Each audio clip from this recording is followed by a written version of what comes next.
बोले किसी और से तो नहीं कहा था ना तुमने, क्योंकि उसने वचन दिया था ऐसा कहोगे तो मैं चला जाऊंगा।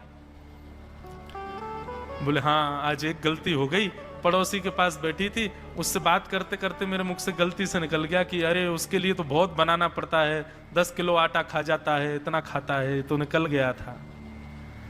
समझ गए? बोले ओहो इसीलिए चला गया, उसको पता चल गया कि तुमने कह दिया है तभी चला गया है।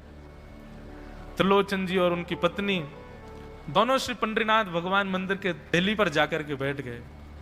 जाकर के ठाकुर जी के आगे हाथ फैला करके कहने लगे, बोले नाथ, हे पंडरीनाथ, आपने हमको संतान नहीं दी, पुत्र नहीं दिया, पुत्री नहीं दी जीवन में, हमने कभी उसकी अपेक्षा नहीं की, हमने कभी आपसे शिकायत नहीं की कि हमको संतान क्यों नहीं दी है। पर नाथ, एक सेवक हमारे जीवन में आया, और जब से वो सेवक आया हमारे यहाँ संतों की सेवा होने लगी, हमारे यहाँ कीर्तन होने लगा, हमारे यहाँ सत्संग होने लगा, हमारे यहाँ खूब आनंद की उमंग होने लगी।